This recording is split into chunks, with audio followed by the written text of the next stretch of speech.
Thumbnail দেখে ভাবছেন হয়তো এটা আবার কেমন রেসিপি, বানিয়ে দেখুন, ট্রাস্ট মি, দুর্দান্ত স্বাদের ভাত অথবা রুটির সাথে এটা খাওয়া যায়। নমস্কার, কুইজিনিয়া চ্যানেলের পক্ষ থেকে সকলকে জানাই সাদর আমন্ত্রণ। আমাদের সবার চ্যানেল কুইজিনিয়াকে সাবস্ক্রাইব করে পাশে থাকা বেল বাটন আর অল আইকন প্রেস করে রাখলেই সব নতুন ভিডিও নোটিফিকেশন আপলোড হওয়া মাত্র পৌঁছে যাবে আপনাদের কাছে। দারুণ একটা সম্পূর্ণ নিরামিষ রেসিপি, যেটা আপনারা রাতে ডিনারের জন্য বানিয়ে ফেলতে পারেন। আর খুব সহজে বানানো যায় বলে সময় লাগে খুবই কম, কিন্তু স্বাদে হয় অসামান্য। দেখে নিন আজকের এই দারুণ টেস্টি রেসিপিটি। এখানে আমরা নিয়েছি 1 কাপ পরিমাণ সয়াবিন।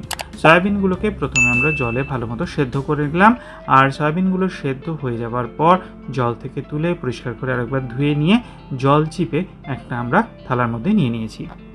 এর মধ্যে আমরা দিয়ে দিচ্ছি একটা 1/2 ইঞ্চি আদার টুকরো, যেটাকে আমরা একটা গ্রেটারের সাহায্যে গ্রেট করে নেব। আদাটাকে আমরা এর মধ্যে গ্রেট করে নিলাম, তবে আপনারা চাইলে আদা মিহি করে কুচিয়ে অথবা আদা বাটা করেও দিতে পারেন।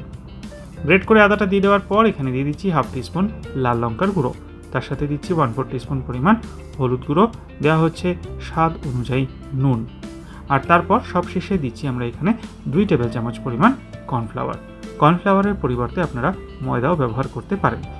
এবার এই সমস্ত জিনিসগুলোকে দিয়ে সয়াবিনগুলোকে আমরা মাখিয়ে নিলাম একটা চামচের সাহায্যে। সয়াবিনগুলো ঠিক এরকমভাবে মাখা হয়ে গেলে আমরা এটাকে 10 মিনিটের জন্য ছেড়ে রাখবো। রেসিপিটা নিয়ে এগিয়ে যাব তার আগে মনে করিয়ে দিই আমার নতুন চ্যানেল লাইফ ইজ প্রেশাস, যেখানে জীবনের নানা দিক নিয়ে আমি আপনাদের সাথে আলোচনা করি। চ্যানেলটাকে সাবস্ক্রাইব করতে আজকের ভিডিও ডেসক্রিপশন বক্সের লিঙ্কটা প্লিজ চেক করে নেবেন, আর যদি ভিডিওগুলো ভালো লাগে লাইক শেয়ার কমেন্ট করতে ভুলবেন না যেন। ফিরে আসি রেসিপিতে। কড়াইতে নিয়ে নিয়েছি সাদা তেল। তেলটা গরম হয়ে গেলে ওই সয়াবিনের যে মাখাটা মশলাপাতি দিয়ে মেখে রেখেছিলাম সেইটা পুরোটা দিয়ে দিলাম, আর মিনিট 3 থেকে 4 সময় নিয়ে মিডিয়াম টু হাই ফ্লেমে সয়াবিনটাকে আমরা একটু হালকা ভেজে নেব। তাতে কিন্তু ফ্লেভারটা খুব সুন্দর আসে। সয়াবিনটা আমার 3-4 মিনিট ভাজা হয়ে গেছে। এবার এটাকে তুলে আমরা একটা পাত্রে রেখে দিচ্ছি।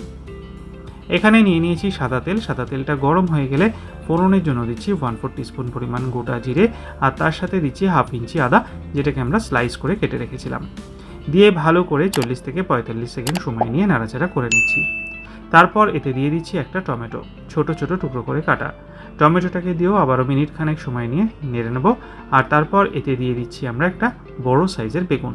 আমি এখানে বেগুনগুলোকে ছোট ছোট টুকরো করে কেটে পরিষ্কার করে জল দিয়ে ধুয়ে রেখেছিলাম। চাইলে আপনারা বেগুনটাকে গ্রেট করেও দিতে পারেন, তবে ছোট টুকরো করে আমি এখানে অ্যাড করেছি। বেগুনটাকে দিয়ে প্রথমে মিনিট খানেক থেকে মিনিট 2 সময় নিয়ে হালকা নাড়াচাড়া করে নেব, যাতে বেগুনটা একটু নরম হয় তেলের মধ্যে। বেগুনটা মিনিট 2 আমার এখানে নাড়াচাড়া করা হয়ে গেছে। এরপর আমরা এখানে দিয়ে দিচ্ছি প্রথমেই স্বাদ অনুযায়ী নুন। নুনটাকে দিয়ে আরও একবার মিক্স করে নিচ্ছি। তারপর দিয়ে দেবো কিছু ড্রাই স্পাইসেস। 1/4 টিস্পুন হলুদ গুঁড়ো, 1/4 টিস্পুন লাল লঙ্কার গুঁড়ো, দিচ্ছি 1/2 টিস্পুন কাশ্মীরি লাল লঙ্কার গুঁড়ো, দিয়ে আবারও একবার নেড়ে চেড়ে মিক্স করে নিচ্ছি। কাশ্মীরি লঙ্কার গুঁড়োটা কিন্তু এটাতে কালারটা আনতে সাহায্য করে, তাই অতি অবশ্যই ট্রাই করবেন। এবার ওই ভেজে রাখা সয়াবিনগুলো আমরা এর মধ্যে অ্যাড করে দিলাম। সয়াবিনটাকে দিয়ে আবারও মিনিট খানেক সময় নিয়ে নেড়ে চেড়ে নেব। সয়াবিন বেগুন মশলার সাথে আমার কিন্তু এখানে মিনিট খানেক কষানো হয়ে গেছে। এরপর এতে দিচ্ছি 1/4 টিস্পুন পরিমাণ ধনে গুঁড়ো, আর দিচ্ছি 1/2 টিস্পুন পরিমাণ জিরে গুঁড়ো। মশলাটাকে দিয়ে কাঁচা গন্ধ চলে যাওয়া পর্যন্ত আরও মিনিট খানেক থেকে মিনিট 2 সময় নিয়ে এটাকে আমরা ভালো মতো কষিয়ে নেব। দিয়ে দিলাম 1/2 কাপ পরিমাণ জল। এটাতে খুব বেশি জলের প্রয়োজন নেই, কারণ সয়াবিন তো সেদ্ধ করে, আর বেগুন সেদ্ধ হতে সেরকম একটা টাইম তো লাগেই না, এটা একদম ড্রাই হবে। 3টে কাঁচা লঙ্কা উপর থেকে দিয়ে দিলাম, দিয়ে ভালো করে নেড়ে চেড়ে মিশিয়ে এটাকে আমরা কুক করব 4 থেকে 5 মিনিট মিডিয়াম টু হাই ফ্লেমে।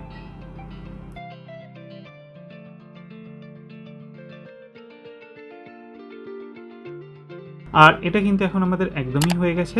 গ্যাসের ফ্লেমটা অফ করে দিলাম। তৈরি হয়ে গেল এই দুর্দান্ত স্বাদের সয়াবিন বেগুনের রেসিপিটি। বাড়িতে অতি অবশ্যই ট্রাই করে কমেন্টে জানান কেমন লাগলো। ভালো লাগলে বরাবরের মতো লাইক এবং প্রচুর শেয়ার করতে ভুলবেন না যেন। যারা এখনও চ্যানেল কুইজিনিয়াকে সাবস্ক্রাইব করেননি, অনুরোধ করবো চ্যানেলটাকে সাবস্ক্রাইব করে এই পরিবারের সদস্য হয়ে যাওয়ার জন্য।